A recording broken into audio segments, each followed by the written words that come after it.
Hello, everyone, and welcome back. We are working on the concept of cardinal directions in our series of Chinese philosophy and theory.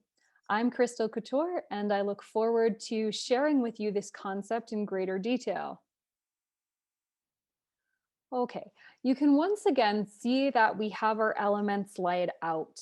Our elements are laid out in a different pattern than the way that we've gotten to know them so far.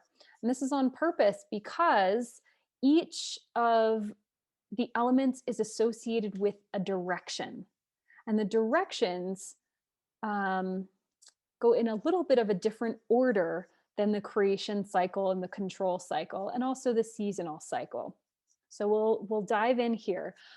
About 771 to 476 BC, the Shang and Zhao dynasty is when we started to understand the concept of the directions as they're associated with the elements. The first concept we want to think about is the idea of the sun rising in the east. We know this to be true. We've watched it, we've witnessed it.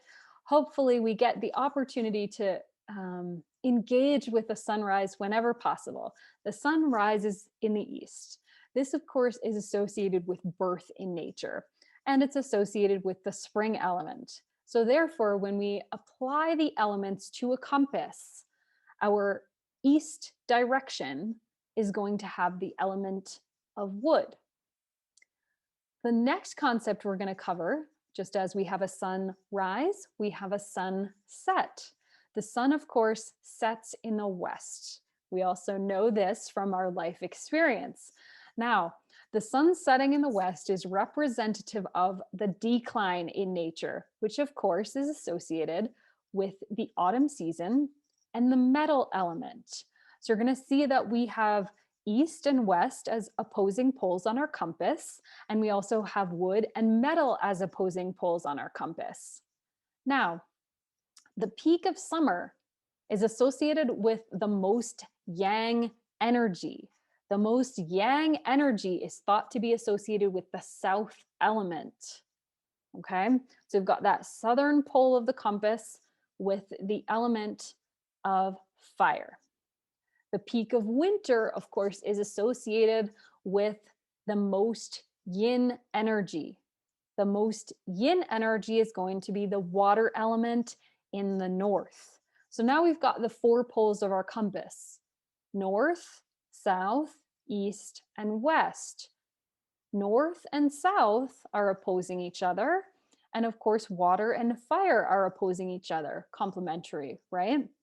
So we start to see that while this doesn't look exactly like the circle of the five elements in a row, we also see that if we start in the east and we flow down toward the south, that's the wood-fire relationship. And then if we start in the west and go up toward the north, we've got that metal-water relationship. And then, of course, water creating that wood in the east, right? So we start to see how the elements come together. Now, the one outlier here is that we've got Earth in the center. And so we've already talked about Earth as being a place of harmony. In the yin and yang presentation, we talked about how Earth had this unique balance of yin and yang together. And on the most ancient sort of compass depictions and the earliest depictions of the elements that we can find, Earth was actually in the center of all four of the other elements. So the center is thought of as a place of harmony. It's this season, as I mentioned, of late summer, as well as the solstices and equinoxes. So when we talk about the cardinal directions in Chinese medicine, we put Earth at the very center of the compass because it is that point of harmony. It is the point of balance. It has all of the other elements within it, right? And all of the other elements have it within it.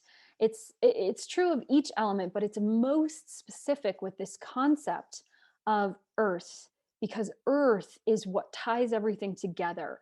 Earth is that pivot point, the balance point, the harmonization point. It's really the central point of the existence.